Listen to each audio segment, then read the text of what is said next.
لاہور کے ایک علاقے میں ایک عورت پر توہین قرآن کا الزام۔ اسلام کو کون بدنام کر رہا ہے؟ ریلیجیس ایکسٹریمسٹ اور سیکولر ایکسٹریمسٹ۔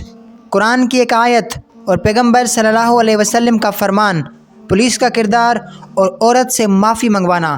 اگر عورت کا قتل ہو جاتا تو پھر کیا ہوتا؟ قصور کس کا؟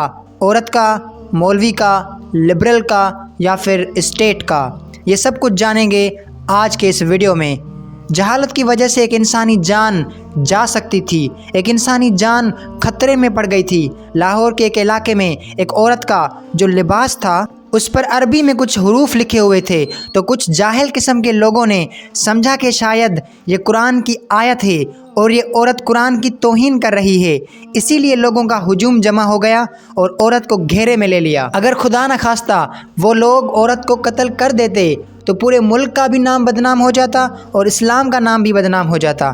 ان جنونی اور گھٹیا لوگوں کی وجہ سے اسلام کا نام بدنام ہو رہا ہے، جنہیں اسلام کا ایک لفظ بھی نہیں آتا۔ اور یہ بھی میں یقین کے ساتھ کہہ سکتا ہوں کہ ان لوگوں نے قرآن کا ترجمہ بھی نہیں پڑھا ہوگا، لیکن بہادر پولیس آفیسر اور ایک عالم دین کی سمجھداری کی وجہ سے اس عورت کی جان بھی بچ گئی اور ملک ایک بڑے سانحے سے بھی بچ گیا۔ اے ایس پی شہر بانو کو دل سے سلام ہے کہ اس نے اپنی جان خطرے میں ڈال کر اس عورت کی جان بچائی۔ اس خاتون سے معافی منگوائی جا رہی ہے، جو کہ معافی بنتی بھی نہیں ہے۔ معافی ان جنونیوں کو مانگنی چاہیے تھی جنہوں نے ایسا گھٹیا کام کیا۔ اس قسم کے لوگ فارغ ہوتے ہیں، ویلے ہوتے ہیں، کچھ کام کیا کریں۔ قرآن کی ایک آیت کا مفہوم ہے کہ جب بھی کوئی آدمی اگر کوئی خبر لے کر آئے تو اس کی تحقیق کر لیا کرو، ایسا نہ ہو کہ کچھ غلط کر بیٹھو۔ اسی لیے پہلے تحقیق کر لینی چاہیے تھی کہ یہ قرآن کی آیت ہے یا پھر عربی میں ایک لفظ۔ پیغمبر صلی اللہ علیہ وسلم کا فرمان ہے کہ پچھلے امتوں میں ایک نبی تھا جس کو ایک چونٹی نے کاٹا تو اس نے ساری چونٹیوں کو مار دیا جو اس کے آس پاس تھیں۔ تو اللہ کی وحی نازل ہوئی کہ کاٹا آپ کو ایک چونٹی نے اور آپ نے سب چونٹیوں کو کیوں مار دیا؟ ہمارے نبی صلی اللہ علیہ وسلم ایک چونٹی کو مارنے کی اجازت نہیں دے رہے، اور آپ ایک جان کو کیسے مار سکتے ہو جس کی کوئی غلطی بھی نہیں تھی؟ قصور کس کا؟